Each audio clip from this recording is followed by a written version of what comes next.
Gentlemen, first a little bit of housekeeping. I am not Weish Fowler. Ambassador Fowler is on his way to Bahrain. I'm Michael Dunn. I'm the editor of the Middle East Journal.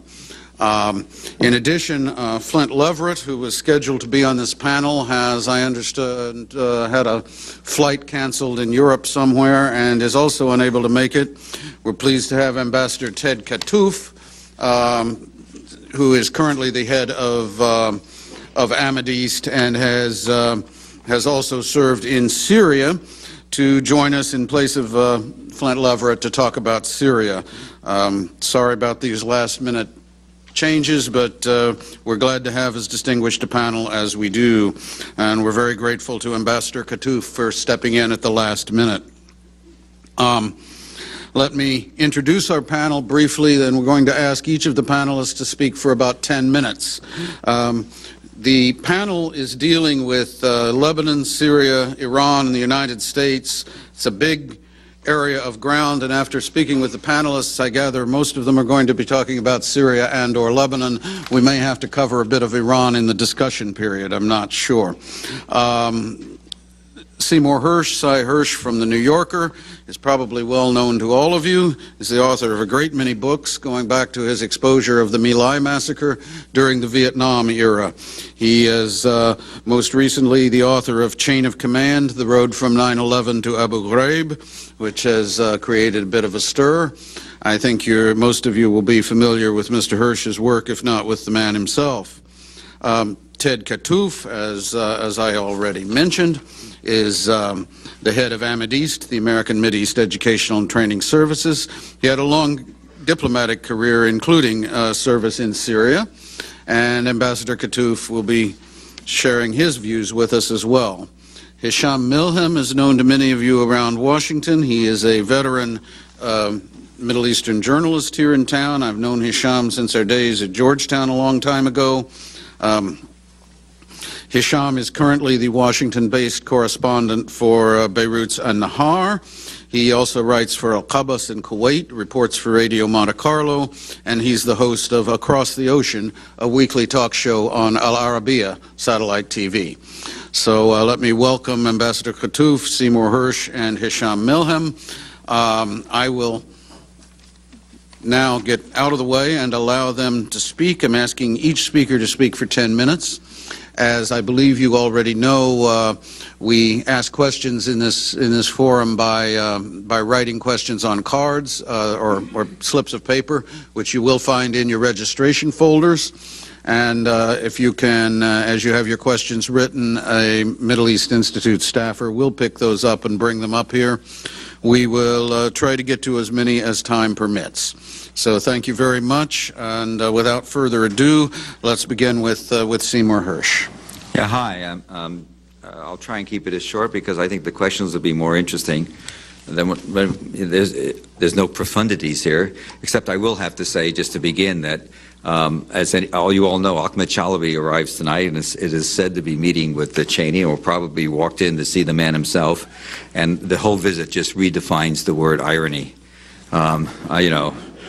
One would expect he'd come back in chains, but not. Instead, he's coming back as the savior from the big bad Iranians. I think that's going to be this week's pitch. I mean, I can't imagine why else they want to. He's just back from Tehran, and he's going to tell them whatever he tells them.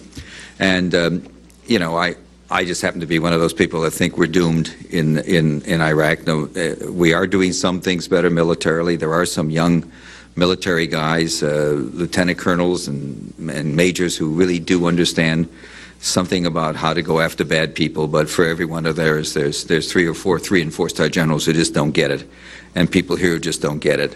And so it's no way out. What I do want to talk about for a minute is Syria, because I'm one of those. Professionally, it's been a dilemma for me because, as some may know, I was actually, ironically, seeing Bashar on February 14th. I was with him that morning when Hariri got killed, although we didn't know about it. I think I left about a little bit after 1, and it wasn't clear. I started seeing him at 11. In any case, and I've been frozen in writing about it because, obviously, until we resolve the question of who did what, it's very hard to get from month to month. I will tell you that I'm terribly skeptical. I think there's been a major league gang up on the Syrian operation done by this administration. If you remember early in the Iraqi war, even as it began, we were hearing particularly from Donald Rumsfeld how the weapons that we couldn't find had to have been parked in Syria. Remember, we heard all that, and we were hearing an awful lot about Syrian involvement. And we still hear an awful lot about Syrian involvement. I can tell you that the intelligence people I talk to are I think there are serious problems this man has, Bashar. I think one of them is that anywhere between, 500 and 750,000 Iraqis are in Syria right now, many of them Christians, many of them supporters of the Baathists and the Sunnis. And for sure there's a logistical, the military calls it a Ho Chi Minh Trail, a logistical pipeline. I'm just not sure what Bashar can do about it, certainly without our help. I'm just not sure how what we can do to make it easier for him to try and control this support line, the line that apparently does exist. But what doesn't exist is some of the things we say. Most of the intelligence people tell me that the notion of Bashar openly supporting a flow of men and personnel across the border, that there's a flow he can control. I'm not sure he can. The American intelligence community is very divided on it. There are many people. Some of you know, I would even put former Deputy Secretary of State Richard Armitage in this group of people who would tell you that the evidence is very slight and not at all clear that there's a systematic, high-level Syrian involvement in what seems to be basically an underground a flow of support going into Iraq. And I can also tell you I'm exceedingly skeptical, and I have been all along, of the point of view we've had about what happened to Hariri. The American point of view is that it was Syria with the aid of some people in Lebanon. And I'm also skeptical of the Melis report and the press about it. I think the White House is really, despite all the back and forth about how the American press corps was totally manipulated to its embarrassment about WMD, I would still argue we're still being totally manipulated by this administration about Syria and Lebanese involvement. The answer is, in the Melis report, if you've read it, there is no evidence. He's woefully short of evidence. It's a report that the more you read it, the less there is. I have it here. I was just looking at it again last night and again this morning. It's full of it appears, it should be, it could be, it may be. He has two inside sources, both of whom are very suspect. There's clearly both of his inside informants have spent time in Saudi Arabia. One's connected to the former uncle, Rafat, and who's got his own problems. And so it's just not a clean case. And what he presents here is not clean evidence. And, you know, does it matter? I mean, I'll never forget about 4 or 5 months ago, I was talking to one of my people inside who was railing on about the evils of Bashar. And I said, in terms of Hariri, and I said, wait a second. I said, look, he may have done it, you know, which is always a possibility. Syria may be up to its nose and everything everybody thinks may have happened. But there's no evidence, none whatsoever. There's just no empirical evidence. And my friend said, it's one of those classic lines. This is a senior guy in this government. He said, oh, sigh, he said, matters not. And so there we are.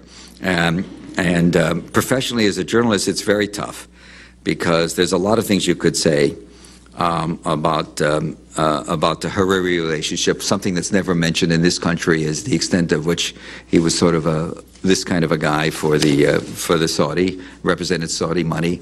There's very little reporting being done in this country on the Hariri financial connection to Chirac when he was mayor, and possibly even later, certainly in campaign money.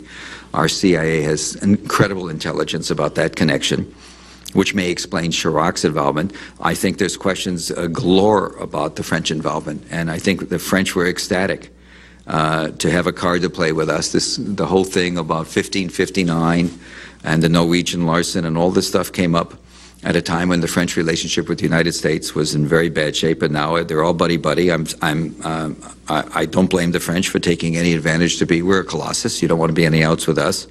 I think in the long run, I don't think Lebanon's a safer place. I don't think its borders are as safe as they were when there was more Syrian control. I think there's a lot of stuff going in the borders.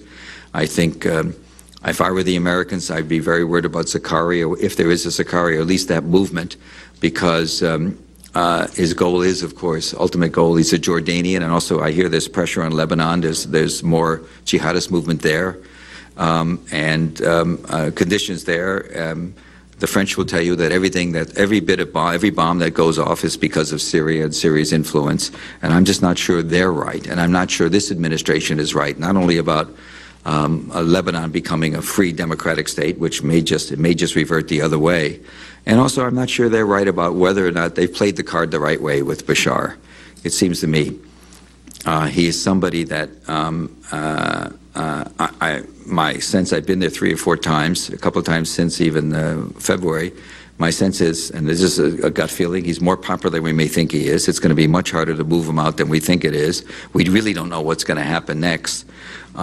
He's certainly rattled to the point where you can get him to do things with the Israelis and the Golan Heights perhaps he might not have done 5 years ago. And you can certainly get him to play a constructive role in Iraq, which we're not doing. So, as usual, we're the yellow submarine. You know, we're eating ourselves. You know, we're disappearing, and I don't know. I think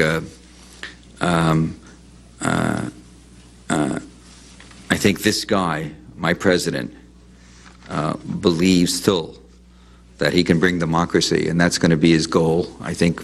Even talk about troop reductions. I think it's all going to depend in terms of what he sees as his ability to get done what he thinks he can do, whether now or 5 or 10 or 20 years, bring democracy, and I think it includes his definition of democracy in Lebanon, Syria, and Iran too, and that is really deadly for the region. Kaput. Thank you. Ambassador Katouf. Well, I'm actually pleased to be asked to be on this panel on short notice, because instead of having 2 months and coming in unprepared, I only had 2 hours and came in unprepared. The bad news is that I had to follow Cy Hersh, and I'm not going to be able to, I'm not even going to try to be more provocative than Cy, but because he's a master. I've served 3 times in Syria, and I approached the whole issue of Syria, Lebanon, with a lot of humility, because having served 3 times there, I'm quite aware often of how little we know. And we already had, we've heard from intelligence professionals earlier today, and they were making the remark that they're trying to make judgments when you need trying to build a wall of intelligence where you need 1,000 bricks and maybe only have 175 or more or fewer. And in Syria, that's the case, much as it was in Iraq. Some of the Syrian intelligence organizations were trained by the Stasi, and some, like military intelligence, had Russian or Soviet tutelage. They've been up to now, at least, Melis perhaps accepted, good at hiding their secrets, good at keeping people away from those who work in sensitive areas in Syria. I agree with what Cy said, that we shouldn't underestimate the degree to which the Ba'ath Party and the regime is entrenched in Syria. Bashar, I know, did have some popularity. A lot of people think or thought that Bashar was hemmed in by the old guard, and that if left to his own devices, he'd be much more of a reformer than he's proven to be to date. I don't see, when I talk about the regime, I'm not talking about necessarily President Bashar al-Assad and his family, but I'm talking about the entire regime, the apparatus. It's far more than the al-Assad family or even the certain Alawite clans. And my sense is that while there may certainly be vulnerabilities as a result of the Melis report and what could follow for the leadership at the top, I don't see any organized opposition in Syria right now that's going to fundamentally change the nature of rule in Syria.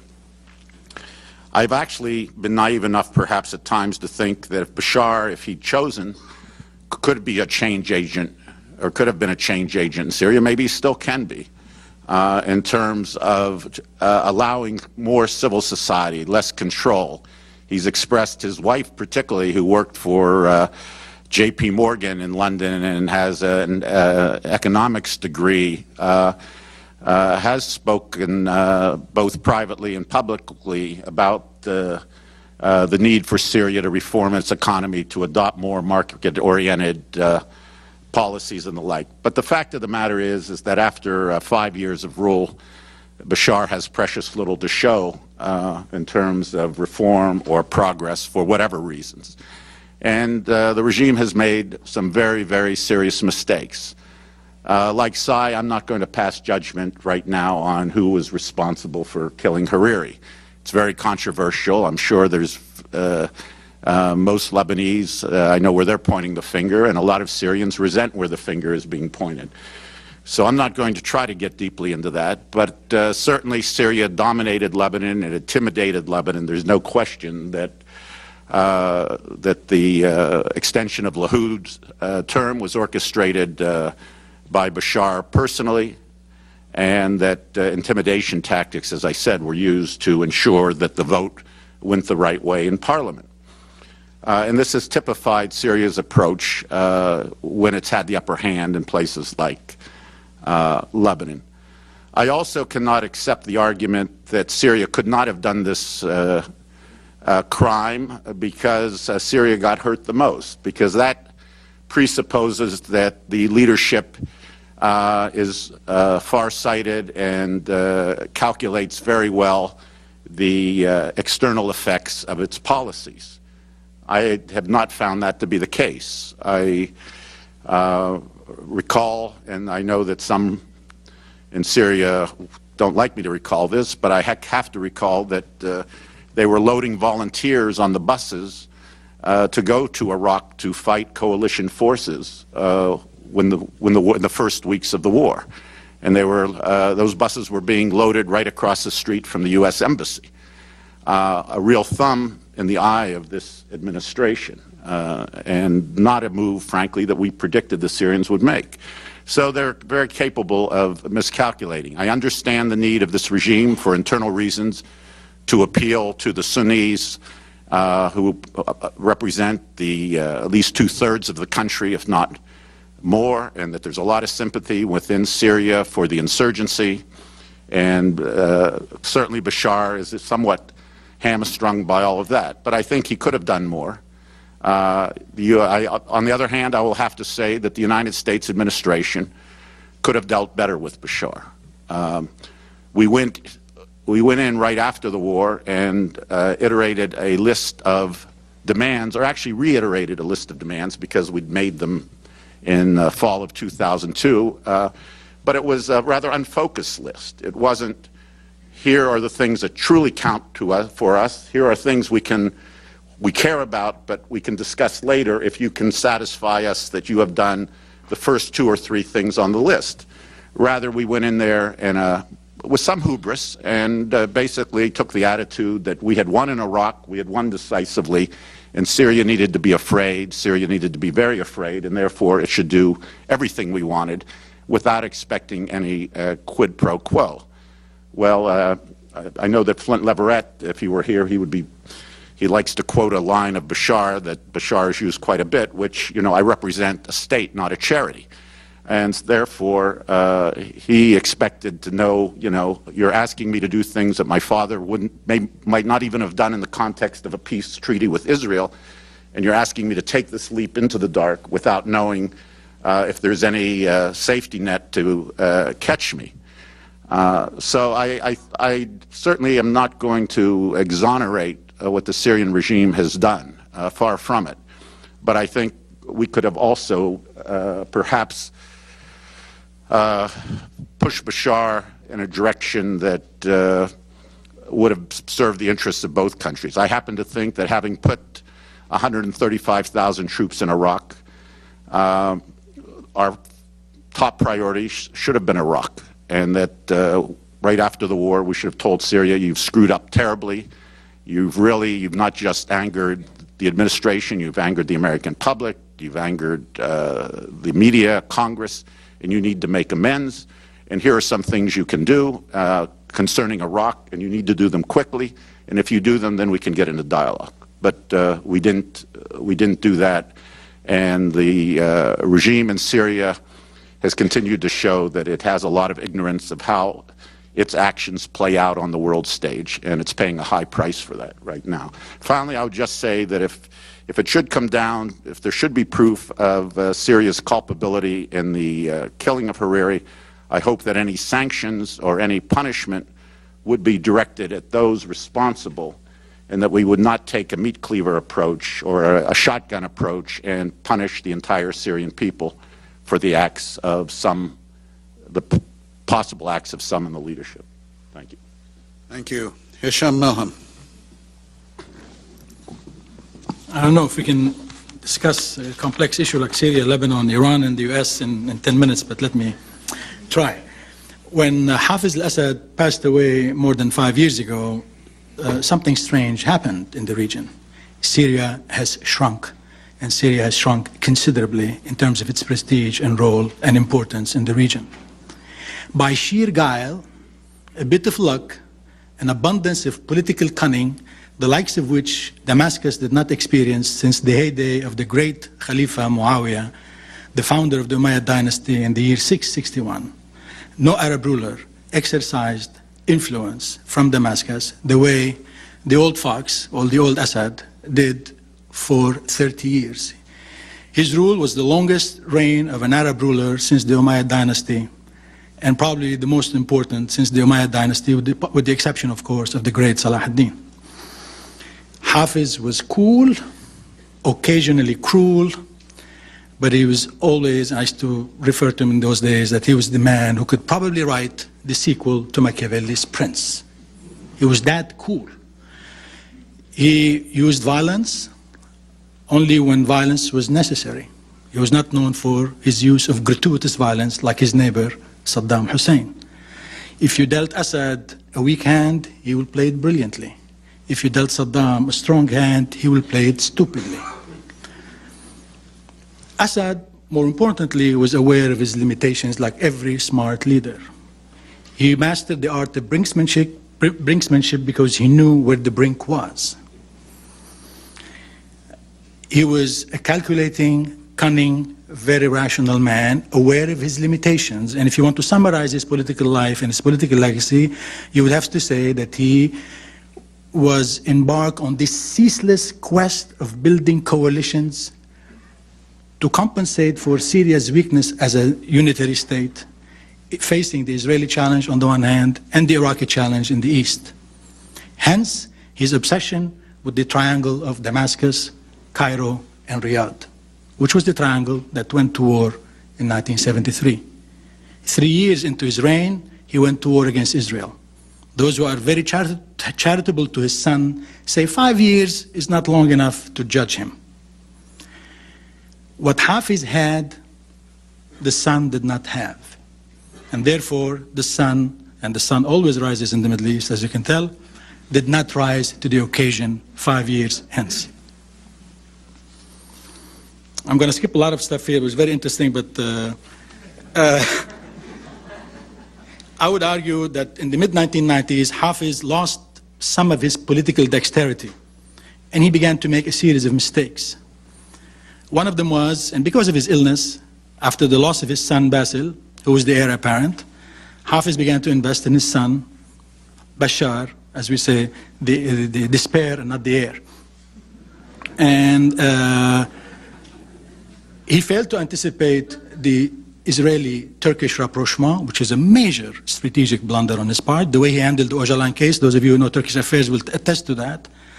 But I would argue that one of his biggest mistakes was to, if you will, to bequeath the realm, so to speak, to his son, a 35-year-old inexperienced young man. Now, Bashar's era, I would argue, shows the pitfalls of political inheritance in the Arab world.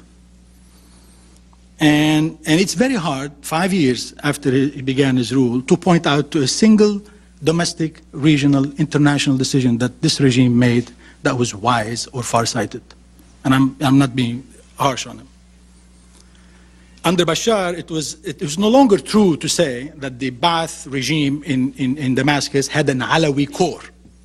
Always it had an Alawi core. But Assad, being the coalition builder that he was, the smart man that he was, tried to build coalitions within Syria with the mercantile class and the Sunnis and others, the Christians and other various communities. And in the region, he tried to build this eccentric circles business when he had his alliances with the Lebanese, the Palestinians, beyond that, the Egyptians and the Saudis. And he was the only man in the region who could have good, warm relationship with the Saudis and good, warm, not warm, but good, practical marriage of convenience with the Iranians. Only Hafiz could pull something like this. Now, under Bashar, this veneer of a Sunni Arab nationalist regime this veneer began to disappear. In its place, we saw the rise of a crude dynastic rule. It's all about the family. It's a family affair. For many years now, among Syrian oppositionists, the joke is, it's a mafia family. It's the Don Corleone's family. And if Hafiz was the old Vito, the argument goes, Bashar wanted to be Michael Corleone, to turn the business from racket business into legitimate business, but obviously, I would not even say he's Michael. He's not even Sonny, although he has the violent proclivities like Sonny. Definitely, he's like Fredo. And Bashar and his family lived in an insular world. They lived in denial. They were very slow, whether you like it or not, in accommodating and absorbing and understanding the changing regional international environment, or even the domestic environment. Maybe it was his bad luck that George Bush was elected. Obviously, it is bad luck. That Ariel Sharon was elected, that 9/11 occurred, that the Americans invaded both Afghanistan and Iraq, and for the first time, the United States became Syria's new neighbor to the east.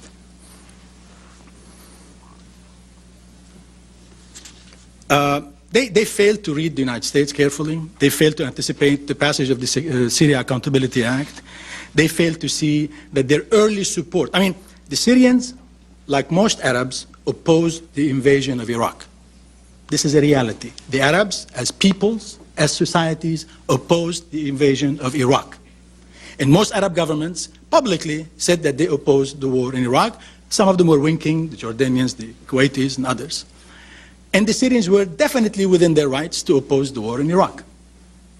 It was a breathtaking, historic, strategic move on the part of the United States to engage in social, economic, political engineering on such a massive scale. And history is going to judge that. This is not the time to talk about it. But I think they made a blunder in not only opposing the war, which is their right, and I think they should have. They made a blunder in putting themselves on the side of Saddam, in Saddam's camp. And you can ask Ted Kattouf, who is our ambassador in Damascus, and the American embassy is literally across the street from the Iraqi embassy. And he saw, with his own eyes, I hope I'm quoting you correctly, buses full of jihadists and volunteers going to fight the war in Iraq. Now, if you want to be on the side of Saddam, you have to bear the responsibility of being on the side of Saddam. Now, they were on the side of Saddam in the name of Arab nationalism, in the name of this, in the name of international law, legitimacy, but they were on the side of Saddam Hussein because the only bright spot in an otherwise bleak Syrian economy was the bartering that was taking place between the Iraqis and the Syrians, the smuggling of oil and all that. Again, a family business. Ba'ath business, if you want to call it. Mukhabarat business. Tribal business. You name it. Of course, you always have to justify your actions in the international arena by invoking international law and justice and this and that and whatever. So it was a major blunder on their part. Now, in Lebanon, Bashar exercised a tighter control over Lebanon. The loss of Iraq, his increased isolation in the region and the world, made him strengthen his alliances with Hezbollah in Lebanon and with Emil Lahoud, a president in Lebanon, who was seen by most Lebanese, probably the absolute majority of Lebanese, as a Syrian stooge. Bashar, unlike his father, was in awe of Hezbollah, was in awe of the leader of Hezbollah, who was extremely charismatic, a young, smart, Sheikh Nasrallah, who became, at one time, for most Lebanese, the stuff of legends. When he was fighting the Israelis in South Lebanon, and he did something to the Israelis that no Arab army and no Arab society did, forcing them to withdraw under fire. And in the process, losing an 18-year-old boy. Bashar was in awe of this man. Hafiz had a healthy disrespect for all these Islamist groups, to the point where he was willing to engage them in pitched battles. The irony today is that we have a state of 18, 19 million people, Syria, relying on a non-state actor named Hezbollah to maintain the little that was left of its regional influence. That's the irony. It's a different world than the one that we used to when the old man was playing on that scene, and it was really fascinating to watch. This little upstart officer who made Syria, in the words of an Lebanese politician at one time, he said, I used the Arabic phrase, he said, حَوَّلَ سُوريا مِنْ لُعْبَ إِلَى لَعِبٍ. He transformed Syria from an object of play to an active player. Those of you who remember Patrick Seale's classical book, The Struggle for Syria, when he talks about how, since the Second World War, the Iraqis on the one hand, the Egyptians on the one hand, wanted to exercise influence in the region to become regional influential, and the only way to do it is to exercise control and influence over Syria. Hafiz changed the rules completely, and hence his importance, and hence... Now, today Hezbollah is Syria's main ally in Lebanon. Today Hezbollah is probably the most important, influential, political / military organization. Today Hezbollah, whether we like it or not, and I'm not crazy about the situation in Lebanon, today Hezbollah is a state within a state. It's a highly organized political movement that has a highly trained military wing. It has its own media empire, Al-Manar and all that. It has presence all over the world, almost like embassies, where money is collected and support is maintained. It's a first-rate operation, 10 times more effective than the old state within state that Lebanon witnessed in the late 70s and early 90s, the PLO state in Lebanon. The special relationship that exists between Lebanon and Syria, and this is a special relationship because whether you like it or not, it's emanating from history, from culture, from geography, from intermarriage. The closest people to us Lebanese are the Syrians and the Palestinians, socially and culturally. That special relationship that we all believe in, and I still do believe in it, was abused to the extreme by the Ba'ath, by the Syrian regime, by the Mukhabarat, especially in the last few years. Many of us in Lebanon grudgingly accepted the Syrian military presence because me, as I'm one of them, as a Lebanese, I found it very difficult to ask the Syrians to leave while the Israelis were occupying my land. And the Syrians provided Hezbollah with logistics, weapons from Iran, and the Syrians sat on the fence, watching the Lebanese, doing a stellar job in forcing the Israelis to engage in a low-intensity guerrilla warfare that was extremely effective. But they abused Lebanon to the extreme. They penetrated every facet of life in Lebanon, and unfortunately with the collaboration of most of the political class in Lebanon. Equal opportunity abusers, Christians, Druze, Shia, Muslims, Maronite, you name it. There is a blame to go around. They treated Lebanon like a fiefdom. They treated Lebanon like a fiefdom, and if you want to use the mafia analogy, they treated Lebanon the way a big mafia family treats its borough. Bashar's decision to extend the terms of Emil Lahoud last year was phenomenally stupid and short-sighted. And he did it when he knew that the man was utterly seen as a Syrian stooge in Lebanon. And he knew that if he's going to alienate the French. By the way, Assad was extremely brilliant, the old Assad. In the mid-1990s, he dragged into the French into the mix. And when the Israelis and the Hezbollah were fighting each other in South Lebanon, he forced the United States and Israel to accept France as a major player in the so-called April Committee. France was reintroduced to the Arab-Israeli peacemaking or whatever resolution by Hafiz al-Assad. Bashar alienated them later on. And I fully agree with Sai that there was a personal relationship between Hariri and Bush. And if you give me 1 minute, after 1559 was passed, when Bashar promised for Rafi al-Hariri before that he's not going to extend the terms of Emin Lahoud, then he reneged for one reason or another. I don't know, nobody knows. Hariri was angry. He went and talked to Chirac. Chirac came to the United States to participate in the G8 summit in the Sea Island, Georgia, last year. Bush was pontificating, as always, about freedom, democracy, greater Middle East, this and that. And Chirac said, Mr. President, wait a minute. You talk about democracy in Iraq, look how difficult it is. Talk about democracy in Palestine, those poor people are under occupation. Let's talk about the oldest Arab democracy. Let's talk about the oldest Arab parliament in the Arab world, which is Lebanon. Bush liked the idea. This was one way to rebuild French-American relationship, and that was the evolution that led to 1559. 2 weeks after 1559, Bashar told a senior UN official, Hariri will never become again a prime minister. We want to get rid of him as a prime minister, and we will never forgive him for 1559. Hariri was assassinated. I don't know who did it. In my heart of heart, I believe they did it. Every Lebanese, or most Lebanese, will tell you that they were responsible for the killing, for a long series of political assassinations in Lebanon, beginning with Kamal Jumblat in 1977, the Grand Mufti of the Republic, 2 presidents, and Bashar al-Hariri. All these men have nothing in common politically, different religious backgrounds. The only thing they had in common, either the actual or potential ability to challenge Syrian presence in Lebanon and to build coalitions that go beyond their limited parochial sectarian constituencies. No proof, but the investigation continues. Now,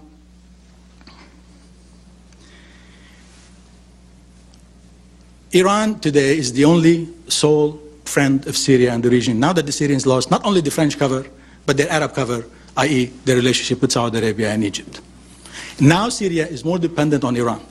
Interestingly enough, the Syrian-Iranian marriage of convenience, which began by Hafiz al-Assad and the old Khomeini, is one of the longest enduring political relationship in the modern day Middle East since 1979. These two parties knew each other very well. There was no love. It was not cozy, but it was extremely business. I help you here and you help me there. And both agreed on Hezbollah and Lebanon. The Lebanese in the 16th century helped spread the Shia faith in Iran, hence the traditional relationship between the Shia of Lebanon and Iran. And the Iranians needed the Syrians needed the Iranian influence in Lebanon, and Syria and Iran in Hezbollah cooperated both against Israel, against the United States interests. So this was a very extremely interesting, complex, multidimensional kind of relationship. Now, in one word, is the United States on a collision course with Syria?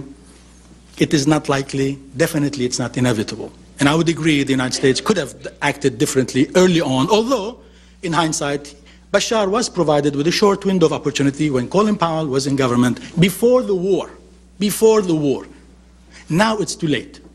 Fair or unfair, it's too late. And that window of opportunity was not used by Bashar quickly and intelligently. And in fact, he deceived Colin Powell, at least that's the American version, when he told them, we're experimenting with this pipeline between Iraq and Syria, and then we will stop. That did not happen. For a variety of reasons, I'm not sure. Maybe Saib is probably correct. Maybe, or Ted. He's not in a position to, I mean, we still don't know to what extent he's exercising power. I mean, the joke in Damascus is that Bushra is the real leader. And now she's exercising it through her husband and her younger brother. And no, they are not we are not on an inevitable collision of course with the United States. The United States-Syrian relationship has always been precarious, but when Hafiz al-Assad was around, Hafiz knew, as I said, his brink. And he always managed not to alienate the Americans totally. And when in 1991, the Americans came and asking for support, he was smart enough to throw his lot with the Americans against the Iraqi invasion of Kuwait. He reaped a great deal of financial benefit, increased stature in the region, money, and a participation in the Madrid Peace Conference. Assad knew how to play the game. And Assad, and I think Ted is correct, Assad, the old man, would not give you anything for free as a smart leader. He wanted always a quid pro quo. And maybe the Americans did not know how to deal with Bashar or give him an offer he could not refuse, since we're talking about the Godfather. And hence we are in this situation. I think the Americans today are insistent on squeezing Syria regardless of what happens inside Syria. I don't find too many American officials losing sleep over the question of what happens when the house of cards crumbles. And this notion that it's us, the Ba'ath, and with all that corruption or whatever, or the chaos of the Islamists, that kind of boogeyman is not scaring a lot of people. And it shouldn't. Analytically speaking, I don't like it when people say it's either the Ba'ath or the autocracies in this Arab country and that Arab country, and most Arab countries are under the rule of autocracies, one form or another, one less violence than the other, or the chaos of the Islamists. In a place like Syria, there has to be, and there is, and we are seeing it now, a political spectrum. And there is even debate today, notwithstanding the intimidation by the government. There you have the business class, you have the intellectuals, you have the academics, you have a lot of people who are raising hell because they are blaming their government for leading Syria to that dead end. And it's in what is lacking in the American discourse, and that's a critique of this administration, is the issue of empowering the Syrian people. I mean, we tell the Syrians we want you to do ABC in Iraq, ABC in Palestine, ABC in Lebanon, but what is the stake for the Syrian people? We don't talk about democracy for the Syrians. We don't talk about accountability. We don't talk about empowerment. We don't talk about all of these things. And I think that is lacking in the American approach to Syria. America cannot change the political system in Syria. It's not America's job to do this, and all we have to do is just to look at Iraq and to see the mess that we are in because of that. But America can be consistent on this issue and speak clearly to what they expect from the Syrian government and to tell the Syrian people what they can do and cannot do for them. Thank you. Thank you. We already have a number of questions. We have about a half hour for questions and answers. If you still have questions, please do send them up. If necessary, we'll try to combine some of them so that we can get as many in as possible. I'd like to use the privilege of the chair, first of all, to ask for a very brief comment from each of the panelists on Ghazi Kanaan. Ghazi Kanaan was the most powerful man in Syria on Lebanese affairs for many years. He was the interior minister. He was the most senior of the inner Alawite people who was not directly related by blood or marriage to the Assads. Nobody's mentioned his suicide. Put the quotation marks where you will. Could we have a brief comment from as many of you as are willing to comment? Well, I think he was suicided.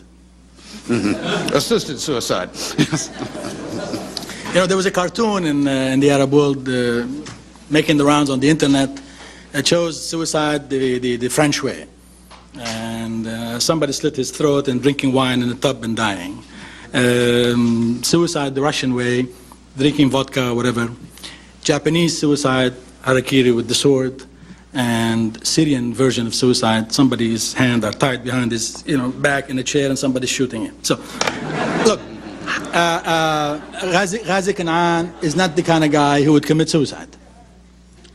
I mean, nobody knows. I mean, you hear all these stories, somebody was just normal and then the next day he or she killed herself or himself, I don't know. But I mean, this man who exercised power ruthlessly in Lebanon, a man of the world, a man who loved his wealth, again, if you want to remember that line in The Godfather, since we're talking about the ultimate movie, political movie, Godfather, when somebody commits suicide with the understanding that his family will be maintained, his wealth will be maintained, but the power that be said to him, look, you reached the end of the road here, why don't you commit yourself? Why don't you kill yourself? Otherwise, we will kill you. Nobody in his village believes that. No, most of his friends, according to anecdotal information we get from the Syrians, oppositionist types in Damascus, nobody believes that he committed suicide. And by the way, 5 years ago, former prime minister, under investigation because of corruption charges, he was under house arrest. Lo and behold, he got access to a gun and he killed himself. I mean, and there was a joke in Damascus that he shot himself twice.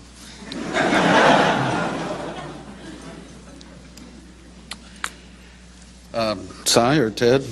Is the assumption that has something to do with Hariri? I mean, all I like to do is, empirically, we don't know, and Hariri was, Canaan told Melis, so I understand, and I'm sure if you ask, you'll find this is true. He received an awful lot of money from Canaan testified that he was in the pay of Hariri for many years, many millions. So if he didn't commit suicide or if he was killed, it seems to have nothing to do with Hariri's death. And the answer is we don't really know. Perhaps Dr. Jack Kevorkian had a Syrian-Armenian cousin. But no, I agree with Sai that we don't know the details, but I also have to admit that if one is going to speculate, I think Hisham has speculated pretty well about how this might have come about. Are we going to speculate ourselves into a regime change here? Is that what we're doing? Because I don't think it's quite as innocent as my colleague does. I think this administration, at some level, is very interested in regime change, extremely interested in it, and it's just a question of how far they can push it when they'd like to do it. You're not dealing with rationality here. Well, there's a question here, and some of our questions here specifically do relate to regime change, so let's move into the regime change question. One of the questions that seems not to be answered a lot of times by advocates of regime change in Syria is regime change with what? Are you talking about a senior Alawite general replacing the relatively weak Bashar with potentially a much stronger strongman? Are you talking about Rifat coming back? Are you talking about the Muslim Brotherhood? What are you talking about? What are the alternatives to the present regime in Iraq? Would anyone care to comment? Well, I just say that there's a difference between a coup and regime change.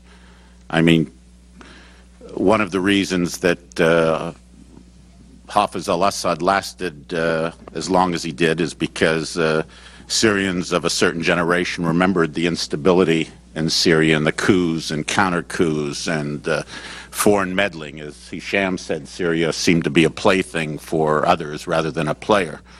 Hafez al-Assad ended that, and he got a certain amount of credit that he was able to, or in the other terms, he had political capital that he could expend. But right now, I think you have to say, with the way the Melis report seems to be shaping up, that there could be people in, even within the regime, and we talked about Ghazi Canaan, and I don't know why Canaan was killed, but certainly there's been some speculation that he could have been seen by some as a potential rival. So there might be other potential rivals out there we've never heard about. Everybody knew Ghazi Canaan. There are, I'm sure, others within the military or in perhaps military intelligence, etc., that we haven't heard about, who might have be ambitious. But it's a very, very difficult thing to overthrow, even within the regime, to overthrow a regime this entrenched. It seems to me the other thing that could bring down, that could result in a collapse of the regime, would be if something provoked people to come out into the streets day after day, and you had to use the military to try to quell that. That's sort of always the nightmare for authoritarian regimes, and no one knows how that one would come out. But I don't see an obvious replacement for the regime that exists now, which is not the same thing as endorsing the regime. It's just that they've set it up that way. Anyone else? Comment on the alternatives to the present regime? I would agree that Syrian society in general, like most Arab societies in recent years, are moving more and more towards a kind of conservative milieu or environment. You see more women in Syria wearing a scarf, more young men going to mosques. This is the story in most Arab states. In the old days, when I was young, I used to refer to the Syrians as the least religious of all Arabs. This is a country, complex human mosaic. 35% of Syrians are neither Arabs nor Sunnis. Practically 2 million Christians, a strong Alawi, 8 to 10, probably 11% of the population. You have the Druze community, you have the Armenians, and you have the Ismailis, and the Kurds, almost 2 million people. All of these groups will be opposed, and some of them probably fight to a last man, last woman, against an Islamic republic in Syria. This is a country in the 20th century that was known for giving the Arab world the secularist ideologist, Arab communist. I mean, the Communist Party in Syria was established in 1926. The Ba'ath Party was established by a bunch of young secularist Arabs in the 1945, I think.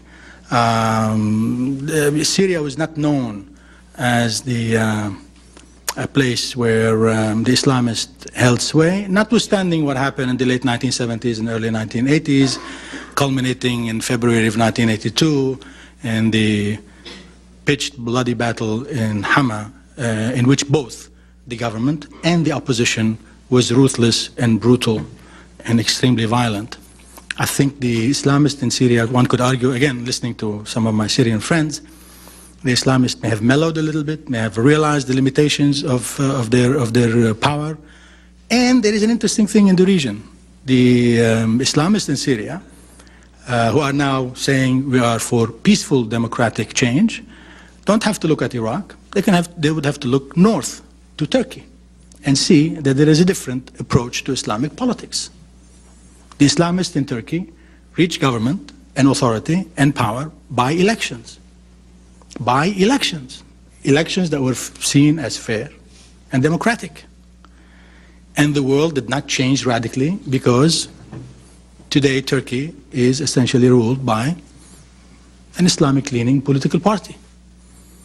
And because they were seen as legitimate political party, the Turks, who have been extremely close to the United States for 60, 70 years, could say no to the Americans when the Americans pressured them to use their territory to invade Iraq. So, I mean, it's interesting what's happening there. And, I mean, judging by the Damascus Declaration, all these movements that we've seen in the last year or two among the Syrian, within Syrian society, people trying to revive civil society and all that, I'm not sure whether I accept this either-or approach, either us or the Islamists. You know, let me just say this. Man, there sure are a lot of bad governments in the world, and I wish we would start looking a little more at the one in Washington, that's all.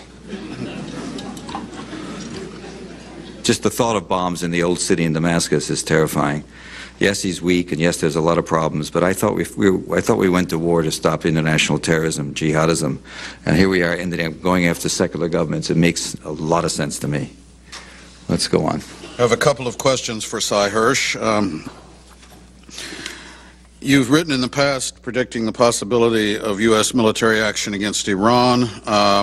Do you think the U.S. at some point will use military force against either Iran or Syria? I think we're using a lot of military force right now in a funny way against Iran. We're doing an awful lot of very aggressive stuff. We're doing a lot of very aggressive covert operations. You read a story in the paper today, perhaps, about UAVs and unmanned intelligence devices.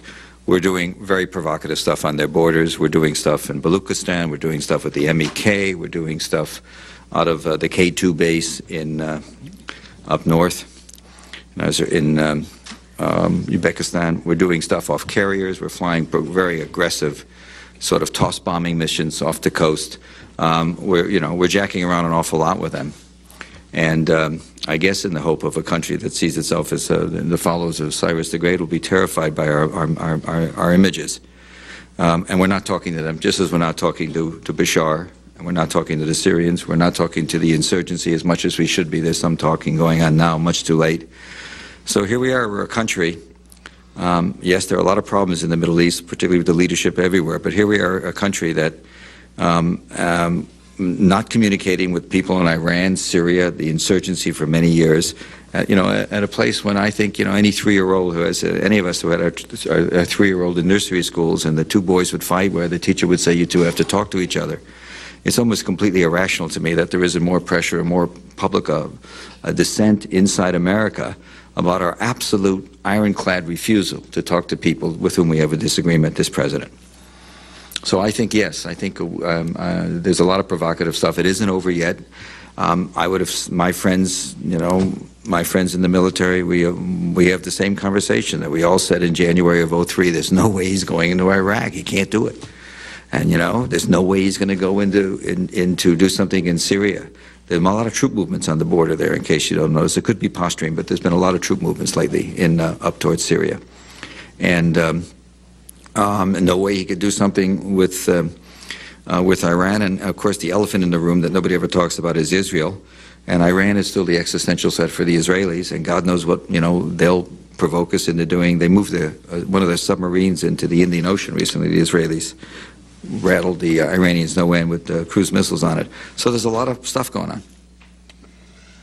We have, needless to say, quite a few questions relating to the Melis report, the Hariri assassination.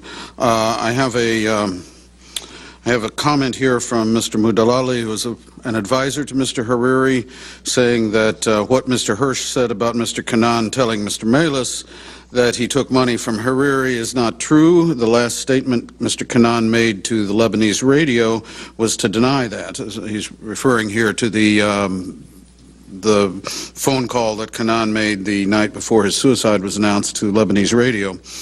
The story about Hariri paying Canaan was part of the smear campaign against Mr. Hariri that was still going on even after he was assassinated. Would you care to comment? Yeah, it was $10 million was the amount of money he said he had taken from Hariri. It doesn't make it true, but that was his testimony, and I stand on what I said. I mean, obviously, I can't tell you how I know it, but I know it from incredibly reliable figures, and it doesn't make it true. It just makes it something he said, Canaan. And I would offer another explanation. My God, we deal in all these strategic stuff. There is something called depression in the world, too. People do a lot of dumb things. And if he had been linked right away to the assassination, that would have been interesting to me. I think the Melis report from the beginning, the presumption was, of all the investigations, the presumption was absolutely categorically was this. We think Syria did it, and it's up to you guys to prove us otherwise. So it's been a very funny standard they had on this. I can't absolve, I don't know. Syria could well have done it. It could have been done with the president's connivance. All those remarkable tape recordings that allegedly that Melis has about all these people sitting around discussing the killing in front of Bashar, discussing the killing of Hariri are just wonderful. I'm glad we have such great stuff, but I don't trust it very much. We have a number of questions relating to the Melis report, and I'm not sure that we're going to have the time to get into them in detail. Perhaps we can deal with some of the other questions first, and then if we have time, we can come back and deal with the more specific charges a bit. As many of you know, the Melis report is fairly extensive, and it does deal with quite a few minutiae. So let's... It's 54 pages. I mean, it's not impossible to read. It's not impossible to read. I've read it, and I think probably everybody at this table has read it, so it's not impossible to read, and one should probably read the unedited version, not the edited version, the one that doesn't have the names deleted. But we've talked about regime change.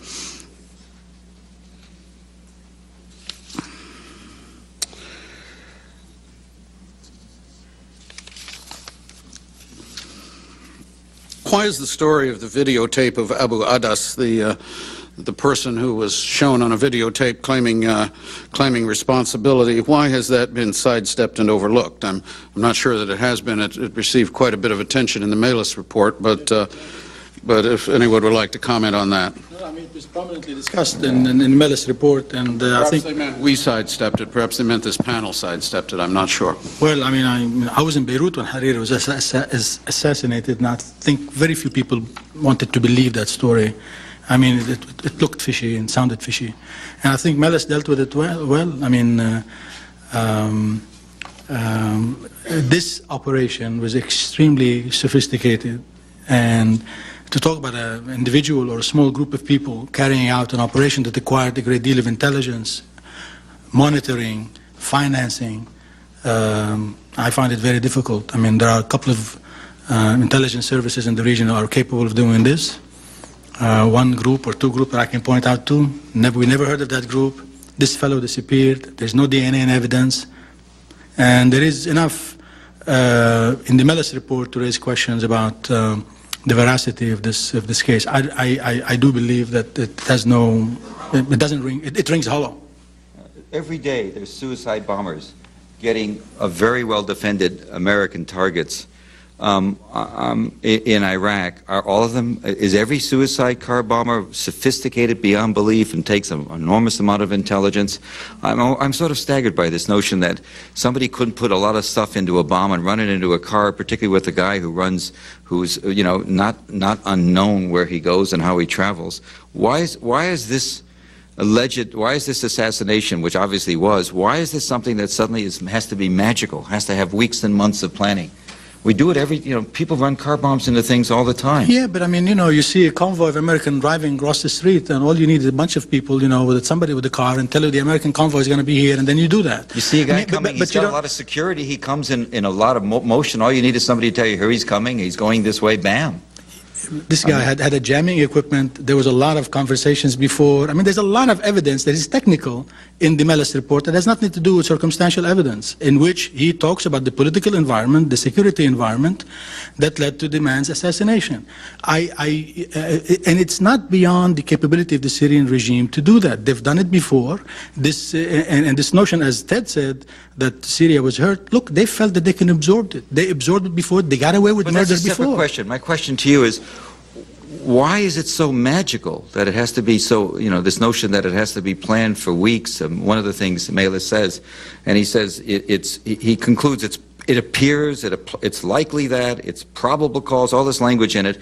He suggests it's very tendentious what he says. He said, the evidence that has been collected is almost entirely witness statements and circumstantial evidence is probably not sufficient to convict anyone. So he also says that. He says that it seems unlikely that this could have been done without extensive planning by the Syrian and Lebanese security forces. I can't think of a dumber way to run an assassination operation to do an extensive planning with a lot of people that you don't have ultimate control of. Why couldn't it just be some guy killing them? I mean, I don't know why it has to be so. I'm not necessarily ruling it out completely. All I'm saying is that this is a stolen pickup. It's 1,000 pounds of explosives. The pickup was seen by witnesses in Syrian base. There are many details. What was seen? The pickup. The car was registered. It was the only thing they could determine about. The car had been stolen from Japan. From Japan, yes. So how many cars are stolen from Japan? I mean, a lot. It arrives in Beirut and the. So, but again, is there any line of does the report say who stole it, how it got there? It has no information about any of this. Sai, we all agree this is a preliminary report. There's a lot of circumstantial evidence, a lot of technical data that shows that points to the involvement of the Lebanese. Security officers, high officers, senior officers, who were appointed essentially by the Syrians. The Syrians, look, even morally and politically, the Syrians were in total control of Lebanon. But they did not even bother to investigate this whole thing. I wouldn't challenge you for 1 minute on any of those things. I'm just getting back to the empirical basis for what you're saying. The empirical basis is not in this report. The empirical basis is that the Lebanese security officials tampered with the crime scene. Oh, no, no question. So, there were so many incriminating evidence. All of it points out, or as I said, conversions of evidence points out to Syrian involvement and Lebanese involvement. I'm not saying 100% the Syrians did it. All I'm saying, the Abu Adas story rings hollow. Well, if you read the New York Times these days, the day before the report came out, they quoted. My newspaper admits the Judy Miller crisis about having been misled by this government on WMD. They report a diplomat, they say. They don't even say in the New York Times, this is the day before the report came out. They report a diplomat, the UN reporters reported a diplomat, clearly connected to the UN because it was written by the guys who covered the UN. They didn't say Western. It seems clear it was an American. I would, somebody Bolton or somebody like that, it doesn't matter, saying that they've read the report and it shows categorically, it goes to the top of Syria. It was Murder Incorporated, the New York Times quoted this guy as saying. When the report came out, the New York Times, which I hold to the highest standard as somebody who worked there, doesn't bother to correct what it said earlier. There was nothing like that in the report. It seems clear there's I think you have to separate the politics from the report, is all I'm saying. And I think the press in particular has done a lousy job of separating the politics from the report because the report doesn't deliver what the politics say it does. Let me raise a couple of questions here in relation to this if we're going to go into the Melis report in some detail. In the first place, I was impressed with the forensic detail of the Mellis report, the information about the cell phones, the information about the car, although some aspects of when the car crossed from Syria and who drove it are based on a single source. The Mellis report does not purport to be an indictment. It purports to be a preliminary report urging the need for further investigation. That's not how it was covered in the press, by and No, large. I'm not speaking to how it's covered in the press. I'm speaking to what's in the report. I think that what the report clearly does suggest is that the evidence that has been uncovered points towards Syria and towards the Lebanese security services and doesn't seem to point anywhere else at this point, and therefore they feel the need to have greater Syrian cooperation in the remainder of the investigation. But let me ask a question here, and this is a cui bono sort of question. I understand why the administration would want to spin the Mellis report to force regime change in Syria.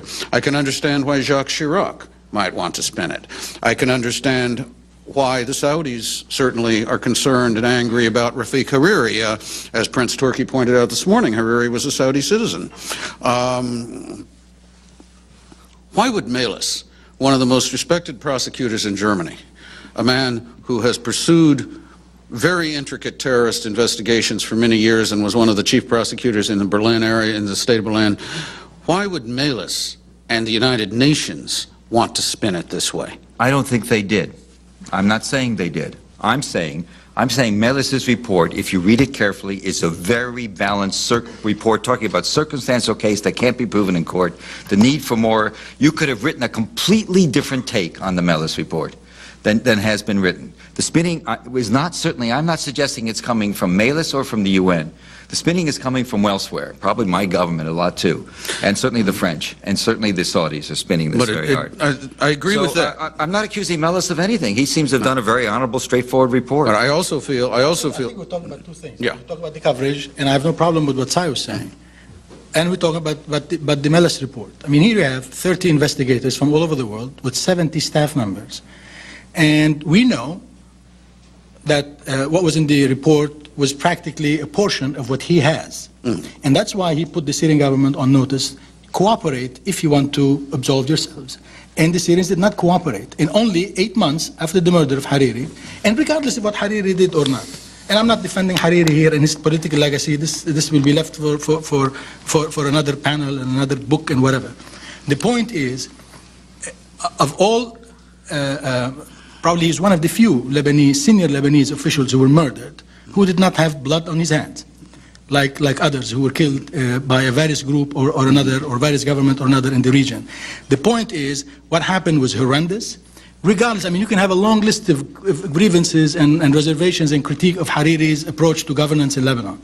That's not the real issue. The issue is that these people, I think they got away with a lot in the past, and they may have felt that they will get away with this. Who's these people? The Syrians and their friends in Lebanon. But that's not what the report says. No, the Syrians point out, I mean, You're entitled to your opinion, but it's just your opinion. No, that's all I'm saying. I mean, he says there is a convergence evidence that leads to Syrian officials and senior Lebanese officials involved in the killing of the man. And as there's a lot of forensic stuff, a lot of recordings, a lot of transcripts.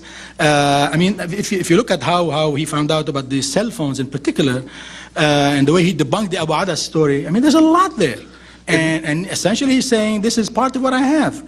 And time will tell. I mean, all I'm saying, I said that initially, this is a preliminary report. And there is something about the Syrian behavior. When you form a committee to investigate a murder like that in an area that you had total control of 8 months after the crime, that says something. And there was tampering with the crime scene. I mean, we know that. It's very clear. And it was not only the Melis report, it was the Fitzgerald before. Again, these are honorable investigators with international reputation. They may make mistakes. All I'm saying is that I have to put it in a political context, in a historical context. Let me just say one more thing there, and then I want to get at least one more question in here before we run out of time. I think that while you're technically right that the circumstantial evidence is probably not enough, as presented in the Melis report, to convict in court. Based on what's in the Melis report, I would not want to be Jamila Syed's defense attorney. Why? Because I think there's an awful lot of quotations, not just from one or two sources, but an awful lot of evidence, including the tampering with the crime scenes. If you ask Americans, and maybe the ambassador can't speak about this publicly, they will tell you that he was in the service for about 30 years, and his last 10 or 12 as the key guy. He was one of our best and most relied upon intelligence asset in the region. Is that a fair statement, Ambassador? Honestly, it's not that I am afraid to respond. It's that I just don't have sufficient information to respond. I can tell you that the Americans I've dealt with have said that about him for a long time. That doesn't mean he wasn't. That doesn't mean he's not up to his eyeballs in planning murder. But it does mean that we should be careful about what we say about some people, because I've always found him, in my contacts with him, to be very pro-American. It doesn't mean he wasn't. He certainly was pro-Syria too, I guess, but also Lebanese. And I think the idea that that we can automatically assume that he was up to it is just, I don't think there's anything in the report that says categorically he was. And I'm just, that's where I'm at. I'm just at it. I just know that some of these guys that we're blaming, particularly Jamil, our Central Intelligence Agency and other people would tell you he's been an enormous asset. He was a terrific asset for the Germans when they did the negotiations with Hezbollah over the release of the Israeli prisoners. He's been considered by European and American intelligence people to be a very high-rated public service. That doesn't mean he's not guilty. It doesn't mean he isn't into it. But there's nothing in this report that would make you say this guy is totally, completely guilty. It's all full of probable cause, likely that, probably. It's what he writes to his credit. And up front in his summary, he's caveating it all over the place. You know, I don't know what the standard was, but I think, as I say, the standard was, it was basically Syria had to disprove it wasn't guilty, and that's a funny standard. I have several questions, with a great many questions we weren't able to get to. I have a couple of minutes left. I would like to combine several of them. There are a number of questions relating to the Syrian opposition, the Damascus Declaration. Is the Syrian opposition, as represented there, a viable opposition? What do you think of the internal opposition in Syria that is attempting to emerge?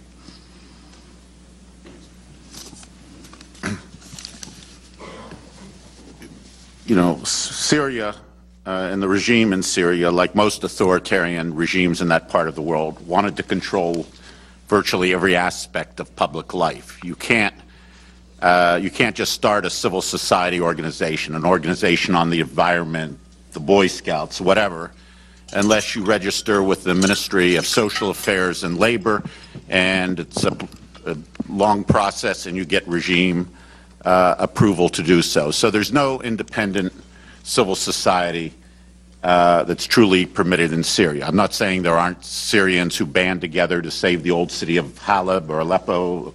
Yes, of course that happens. But generally, if you're trying to have some kind of a formal organization, it has to be registered, it's monitored, can be shut down. Clearly, one would like to see more space for civil society in Syria, and I think Bashar al-Assad, particularly now, would be well advised to take the lead and not be bludgeoned into this. But I think there's also a danger that, given the pressure that the regime is under, that there will be elements within the regime who will say, right now, what we need is a very hard line, a very internally tough policy. We need to hunker down. We're going to be under all this pressure from the Americans, maybe even from France and some of the EU, and we need to get control of our own society, and we have to make sure that there's no internal subversion, i.e. there's no opposition to the regime whatsoever. So it could just as, so I have to admire the people who signed this declaration. It takes a lot of courage to do that, but it's not at all clear whether they will be really permitted to flourish. Senator Hisham, comment? 40 years ago, 45 years ago, the Syrian society was like the Lebanese society, kind of liberal up to a point. It was a semblance of political life, parties. That was before the rise of the one-party rule. And Syria had a vibrant civil society. with the advent of the one-party rule, essentially, and the Ba'ath Party, and here let me just debunk something that you find when you read a lot of stuff about Syria and Iraq among Western scholars and journalists, which is that they refer to these regimes as secular regimes. There is nothing secular about Saddam Hussein. If you are at the receiving end of his brutality as a Kurd during the Anfal campaign, which was essentially a genocidal campaign, or if you are at the receiving end of his justice, quote unquote, if you are a Shia in Iraq, there's nothing sectarian about this regime, secular about this regime. A lot of sectarian, awful, foul smell to it. The regime in Syria, as I said earlier, even under Hafiz, and Hafiz's luck or whatever, lack thereof, he's a minority ruler, had a Alawi core to it. Now it's more than that. I mean, if you talk to the majority of the Syrians or the majority of the Iraqis, they really don't buy this notion that this is a secular government. They practice a secular form of taqiyya. They claim that they are secularist, but essentially they are sectarian. And that's something one has to keep in mind. I'm a secularist to the bones. I have no use for organized religious groups, be they Christian or Jews or Muslims. The Ikhwan in Syria, the Muslim Brotherhood, is a fact of life. I'm not thrilled about them. I don't like what they stand for.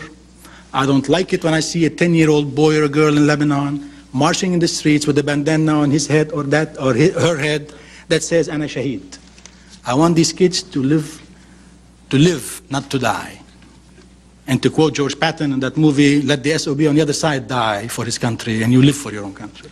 We are going to have to wrap up here. Okay, so let's leave it with have Patton time then. for coffee before the 3:30 panel. It was fun fighting with you.